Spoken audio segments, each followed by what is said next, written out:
Selamat hari Minggu, saudaraku.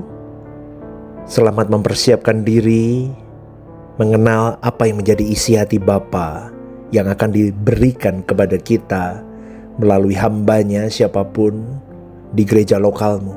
Amin, saudaraku. Terima itu dan renungkan dan bertumbuhlah dan berbuahlah menjadi pelaku kebenaran firman. Saudaraku, dunia hari ini mewajarkan seseorang yang hatinya terpisah dari Allah. Hari ini dunia mewajarkan, bahkan melegalkan, bahkan diwajarkan orang-orang yang tidak mencari Allah dengan sungguh-sungguh. Maka ketika seseorang tidak memiliki kerinduan untuk dia pulang ke rumahnya, yaitu di surga, sejatinya orang itu sedang terhilang atau terpisah dari rumah abadinya. Dan kalau kita jujur, kita mau mengakui, saudaraku, mungkin pernah hati kita juga tidak terpikat atau tidak tertarik dengan rumah Bapa. Tapi untungnya kita punya Tuhan yang masih sabar, saudaraku. Sabar menanti kita pulang. Sabar menanti kita sadar dari masa kebodohan kita. Maka tadi di awal saya katakan, dunia hari ini menyesatkan manusia dengan berkata, wajar kamu terpisah dari rumah Bapamu. Wajar kamu gak rindu dengan rumah Bapamu. Gak perlu berlebihan orang beragama. Nanti kalau sudah tua baru cari Tuhan. Kalau masih muda, udah kerjakan apa yang bisa kamu kerjakan. Jangan habis waktumu hanya untuk berdoa, untuk ke rumah ibadah, untuk merenungkan firman. Gak ada gunanya. Hari ini dunia berkata begitu. Saudaraku, kenapa bisa begitu? Sebab hal itu dipandang sebagai sesuatu yang wajar, karena hampir tidak ada manusia yang memang sungguh-sungguh memiliki orientasi dunia yang akan datang, yaitu langit baru, bumi baru. Kalau kita ngomong begini nih, dunia bisa mentertawakan kita loh. Orang-orang dunia kalau dengar renungan-renungan begini, dia akan ngomong, lebay ini pendeta, berlebihan. Maka saudaraku, sekali lagi ya, saya dengan kasih mengingatkan kepada siapapun yang mendengar renungan The Message, dimanapun Anda berada, untuk kau memiliki stabilitas menaruh hatimu di kerajaan Allah itu tidak mudah. Tantangannya berat. Karena sering kita terlepas dari rumah Bapa kalau sudah ada sesuatu yang mengganggu perasaan kita, atau kita mengingini sesuatu. Apalagi kalau sesuatu itu bertentangan dengan kekudusan Allah, maka hati kita otomatis jauh meninggalkan rumah Bapa. Betul ya saudaraku ya. Kita tahu kebenaran, tapi karena keinginan lebih besar dari daya juang kita untuk mematikan daging itu, maka mau tidak mau seringkali manusia berkompromi dengan dosa, dan akhirnya mau tidak mau bertentangan dengan kekudusan Allah. Maka lama-kelamaan kalau orang itu tidak kunjung memenangkan jiwanya, merebut hadirat Allah dalam hidupnya, maka hatinya akan otomatis terpisah dari rumah Bapa. Jujur ya, dalam hal ini banyak orang Kristen yang teracuni cara berpikir yang masih materialistis, masih duniawi, masih seperti manusia pada umumnya.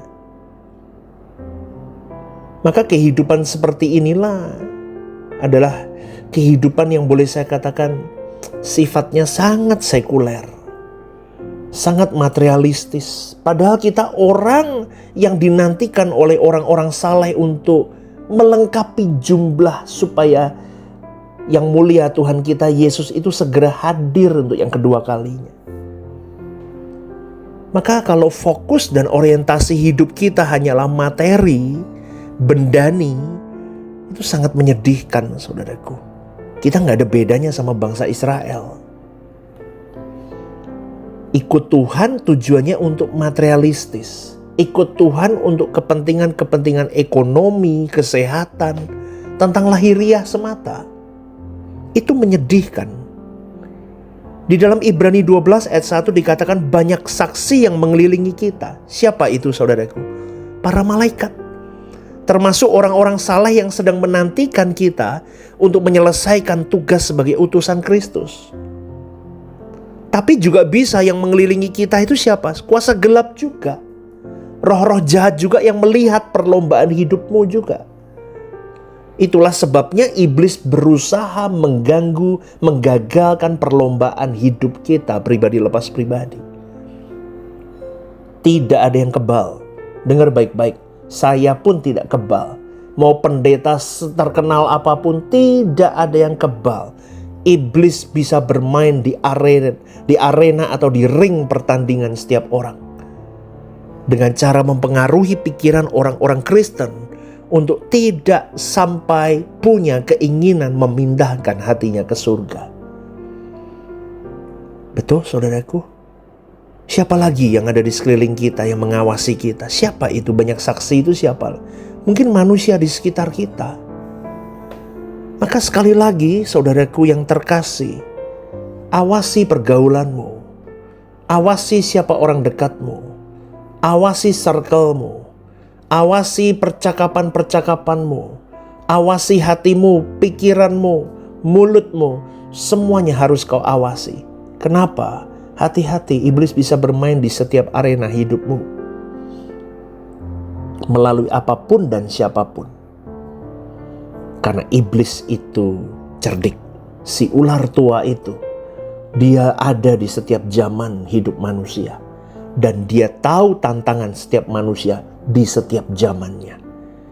Maka kalau orang Kristen terjebak di dalam materialistis dan sekuleristis, pasti mereka terikat dengan hal-hal bendani. Mereka terkungkung dengan material things. Mereka terjebak di dalam kehidupan yang terikat dengan semua tentang keinginan daging, keinginan mata, keangkuhan hidup. Itu kan terdapat dalam 1 Yohanes 2 ayat 15-17. Keinginan daging, keinginan mata, keangkuhan hidup. Ya ini zaman ini begini aja. Keinginan daging, keinginan mata, keangkuhan hidup. Kalau ke mall, mata yang dibidik. Mata melihat, daging meminta. Belilah itu barang. Padahal nggak perlu dibeli aturan. Di rumah masih banyak sepatu numpuk, tapi karena mata melihat, hati mulai bergejolak, pikiran bermain, perasaan bermain, daging kalah lemah. Belilah itu sepatu. Padahal sepatu itu nggak perlu banget sebetulnya. Tapi akhirnya beli karena kalah karena keinginan mata dan keinginan daging. Mungkin keangkuhan hidup. Beli karena biar orang lihat bahwa aku orang sukses. Aku orang kaya. Aku orang mampu. Beli. Padahal gak ada gunanya. Coba saudaraku. Maka jangan anggap ini sepele. Jangan anggap sepele. Liburan pun kita harus mulai saudaraku. Zaman sekarang nih zaman healing. Dikit-dikit healing. Kamu kira iblis gak main di situ? Oh main saudaraku. Main. Kamu akan di-drive banyak hal untuk kamu tidak memikirkan lagi tentang bagaimana fokus hidupmu. Tetapi kau dilenakan dengan apa? Tidak bersyukur dengan hidup ini. Seakan-akan pekerjaanmu itu penjaramu. Seakan-akan studimu itu bebanmu. Akhirnya kita bersungut-sungut melakukan itu. Dan apa yang menjadi fokus kita? Healing. Jalan-jalan. Pokoknya tiap bulan harus pergi jalan-jalan. Jalan-jalan terus. Go pergi, pokoknya pergi healing. Tahu di mana iblis bermain supaya kau tidak mengucap syukur. Dan kalau orang sudah tidak mengucap syukur suntuk, mau tidak mau dia berani spend untuk itu. Dan jangan lupa kalau kau spend setiap rupiah hidupmu, itu kau tanggung jawabkan di hadapan Allah. Apalagi kalau anak-anak muda, wah terus spend. Pertanyaannya, beranikah kau mempertanggungjawabkan setiap rupiahmu di hadapan Tuhan? Karena kau mau healing. Hati-hati. Kenapa pastor ngomong begitu? Dulu saya begitu, saudaraku. Saya terjebak di situ juga. Saya tahu bagaimana rasanya terikat dengan itu. Maka berhati-hatilah di dalam hidup ini, karena iblis itu luar biasa. Iblis itu lihai. Kita harus pandang bahwa ini merupakan pekerjaan iblis. Kita ada di dalam pengaruh kuasa gelap itu. Maka Matius 16 ayat 21-23, Yesus menghardik Petrus, katanya, "Enyahlah iblis, engkau suatu batu sandungan bagiku. Sebab engkau memikirkan bukan yang dipikirkan oleh Allah, tetapi yang dipikirkan oleh manusia." Yang dihardik pikirannya, yang dihardik idenya. Amin, saudaraku. Maka Petrus mewakili murid-muridnya ingin menjadikan Yesus sebagai raja, tapi bukan versi yang sesungguhnya, tapi versi mereka. Ternyata Petrus itu masih terpengaruh dengan cara pandang orang Yahudi yang menganggap bahwa menantikan Mesias yang membebaskan mereka dari penjajahan bangsa Romawi zaman itu. Itu kerasukan iblis, saudaraku. Ngerti ya? Kalau hari ini kau ke gereja, hari ini kau cari Tuhan, hari ini kau berdoa, hari ini kau duduk dekat kaki Tuhan supaya kau mengalami kemerdekaan lahiriah, dan kau tidak menantikan pribadinya, tapi kuasanya, tangannya, mujizatnya, kau salah, saudaraku. Aturan kau datang kepada dia bukan karena apapun, tapi karena kau butuh pribadinya dalam hidupmu. Kalau tidak, setan akan merasukimu dan membawamu salah bertuhan dan beragama. Renungkan kalimat ini. Jadi pengertian-pengertian firman yang benar itu bisa menghalau pikiran yang salah. Sehingga kalau Tuhan Yesus berkata di Yohanes 17 ayat 17, "Kuduskanlah mereka dalam kebenaran. Firman-Mu adalah kebenaran." Itu artinya firman yang menghalau adalah kebenaran. Firman itu mengusir sesuatu yang salah di dalam pikiranmu. Amin, saudaraku. Karena kalau masuk di dalam pikiran sesuatu yang salah, udah susah itu. Maka yang bisa melakukan itu adalah firman, kedisiplinanmu, komitmenmu bersama dengan Roh Kudus untuk meremove itu dari pikiranmu. Ketika Yesus sudah bangkit dari kubur pun, saudaraku, Petrus dan murid-muridnya masih menuntut, bilakah Tuhan memulihkan kerajaan bagi Israel? Mereka itu masih duniawi. Jadi ini tidak mudah loh, saudaraku. Maka mari kita sadar kita tidak boleh berteologi, tapi pikiran berteologi kita belum tentu menghalau pikiran duniawi. Jadi jika pemberita firman masih terpengaruh oleh filsafat dunia, masih ada di bawah pengaruh kuasa gelap, maka mau sebenar apapun doktrin yang diajarkan tidak akan mengubah orang. Kenapa pastor ngomong begitu? Sejarah membuktikan itu. Kalau kau hari ini dan saya tidak mulai sungguh-sungguh belajar firman yang dikuduskan, maka kita sampai mati akan masih duniawi hidupmu. Masih matre, masih tentang lahiriah aja yang kita kejar. Tetapi kalau pikiran kita terus ditenggelamkan di dalam Tuhan, saudaraku, dengar baik-baik. Kita akan semakin hari semakin mencintai dia, pribadinya lebih dan lebih lagi. Sampai ketika kita melek mata, kita hanya fokusnya hanya tentang apa? Langit baru, bumi baru, dan hati Tuhan. Meskipun orang mau ngomong apa, sakit jiwa terserah. Yang penting aku hidupku benar sama Tuhan. Amin. Mestinya langit baru, bumi baru bukan kehidupan yang asing untuk kita ini. Tapi masih banyak orang Kristen yang namanya kehidupan itu hanya di bumi.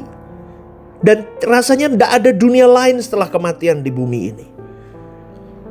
Akhirnya mereka tidak pernah, bahkan kalimat langit baru bumi baru itu asing buat orang Kristen awam. Hah? Apa sih itu langit baru bumi baru? Gak paham loh. Apa sih itu? Bagaimana lu mau paham kalau lu aja gak pernah baca firman, saudaraku? Alkitab kamu tutup sampai berjamur, sampai kering gitu. Sampai kulit Alkitabnya sampai keras, saudaraku. Sampai dibuka tuh sampai ada suaranya krek gitu kertasnya. Saking lengketnya. Gak pernah dibuka. Tapi alasannya kan sekarang pakai HP, pastor. HP pun kamu gak pernah buka firman. Bukamu TikTok, Instagram, Facebook, YouTube. Menyedihkan saudaraku kekristenan hari ini. Amin saudaraku. Maka bertobatlah mulai hari ini. Jangan sampai langit baru, bumi baru itu asing. Jangan sampai pribadi Allah itu asing. Jangan sampai dekapannya, pelukannya, hajarannya itu asing di dalam hidup kita. Sehingga hidup kita hanya terus matre terus. Dunia, jangan dipikirin dunia terus. Kamu bukan tidak boleh saya suruh kerja apa enggak loh. Tetap harus kerja dengan tanggung jawab hidup. Tapi pekerjaanmu itu tidak menenggelamkanmu dalam arti begini. Kau tidak punya waktu untuk Tuhan. Kau tidak punya waktu melayani. Kau tidak punya waktu untuk ke gereja. Kau tidak punya waktu untuk berdoa. Kau tidak punya waktu untuk meditasi dengan Tuhanmu. Kau tidak punya waktu untuk bersyukur. Nah, itu bahaya saudaraku. Tapi biarlah setiap hari di dalam pekerjaanmu, di studimu, di semua hal yang kau lakukan, kamu bersuka cita, kamu damai, kamu bahagia, kamu mengucap syukur, dan semuanya untuk Tuhan. Nah, itu baru benar. Dan semua hal keinginanmu mulai kamu kunci untuk Tuhan, sampai perfect saudaraku. Sehingga kamu tidak akan sembarangan membelanjakan setiap rupiah di tanganmu itu. Setiap rupiah itu milik Tuhan. Amin saudaraku. Setiap waktu itu milik Tuhan. Setiap talenta di tanganmu milik Tuhan. Setiap degupan jantungmu itu milik Tuhan. Kau berhutang sama Dia. Maka jangan kau merasa kau miliki semuanya itu dan kau lakukan suka-suka hatimu. Kalau kau mau tidak kerasukan setan, mulai hari ini rengkuh Allahmu melalui intimasi dengan Dia. Sehingga pathway hidupmu benar dan hidupmu tidak lagi materialistis. Amin saudaraku, selamat hari Minggu, selamat beribadah. Semoga renungan ini menjadi berkat untuk kita semua. Jangan lupa ke gereja, dukung gembalamu dan gereja lokalmu. Tuhan memberkati. GSKI Rehoboth Semarang, One Vision, One Heart for Harvesting. Tuhan memberkati.